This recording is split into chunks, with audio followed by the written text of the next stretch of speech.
బంగ్లాదేశ్లో అల్లర్లకు గల కారణం ఏంటి?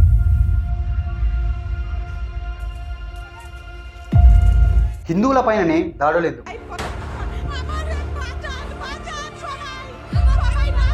ఈ అల్లర్ల వెనుక చైనా హస్తం ఏమైనా ఉందా? Could one say that there is Chinese hand in these protests that are taking place and have now gotten really violent as well? ఈ అల్లర్ల వల్ల ఇండియాకి ఏమైనా ఎఫెక్ట్ ఉందా?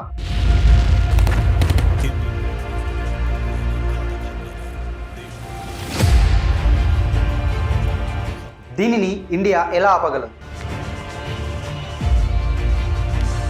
ఈ క్వశ్చన్స్ అన్నిటికీ ఆన్సర్ ఈ వీడియోలో తెలుసుకుందాం.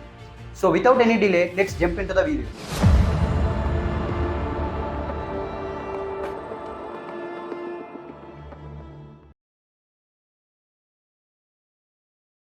ఈ అల్లర్లకు గల కారణం ఏంటో తెలుసుకునే ముందు కొద్దిగా హిస్టరీలోకి వెళ్దాం. అది 1971.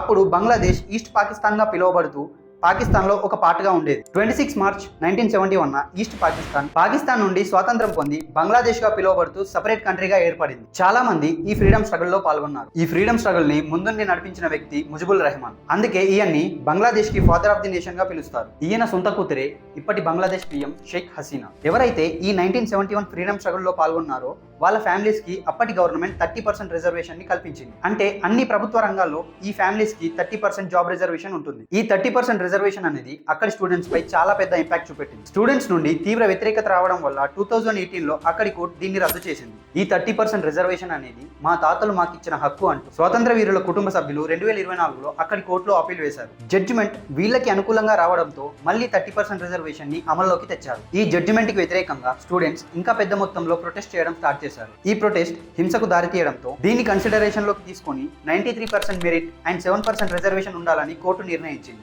అయినా స్టూడెంట్స్ ప్రొటెస్ట్ ఆపకుండా పిఎం షేక్ హసీనా రాజీనామా చేయాలని ఇంకా పెద్ద ఎత్తున ఆందోళన చేపట్టారు. దీంతో ఆమె రాజీనామా చేయాల్సి వచ్చింది. రాజీనామా చేసినప్పటికీ ఆమె బంగ్లాదేశ్లో ఉంటే ఆమె ప్రాణాలకే ప్రమాదం అని బంగ్లాదేశ్ ఆర్మీ సహాయంతో ఇండియాకి వచ్చేసింది.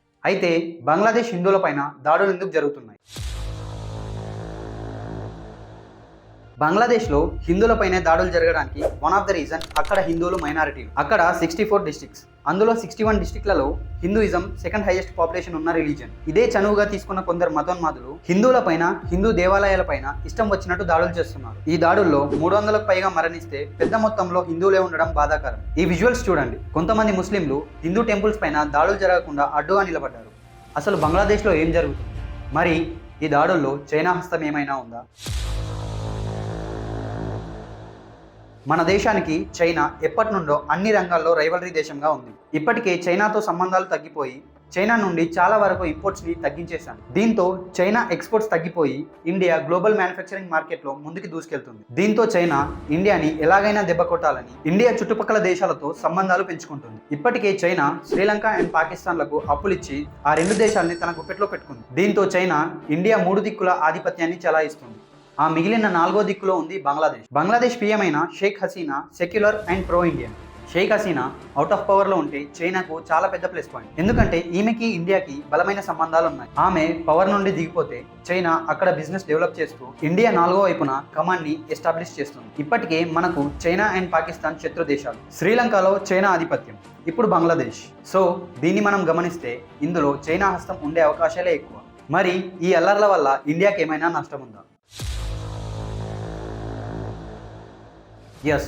ఫస్ట్ ఆఫ్ ఆల్ మన చుట్టుపక్కల దేశాలతో బార్డర్ డిస్ప్యూట్స్ వస్తాయి.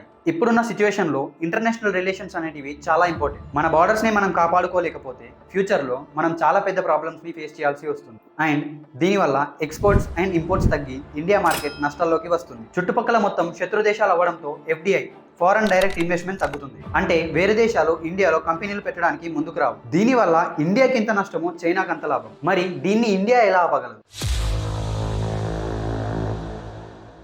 ఫస్ట్ ఆఫ్ ఆల్ మన చుట్టుపక్కల దేశాలతో సంబంధాలను పెంచుకోవాలి. శ్రీలంక అండ్ బంగ్లాదేశ్ మన శత్రు దేశాలు కావు. సో వాటితో సంబంధాలను బలపరుచుకోవాలి. ఇంటర్నేషనల్ రిలేషన్స్ని బలపరుచుకోవాలి. Like Russia, US, Japan and Israel. ఇవే కాకుండా ఇంకా ఏమైనా సొల్యూషన్స్ ఉంటే కింద కామెంట్ బాక్స్లో చెప్పండి. ఈ వీడియో నచ్చితే లైక్ అండ్ షేర్ చేయండి. ఇలాంటి మరిన్ని వీడియోల కోసం ఛానల్ని సబ్స్క్రైబ్ చేసుకోండి.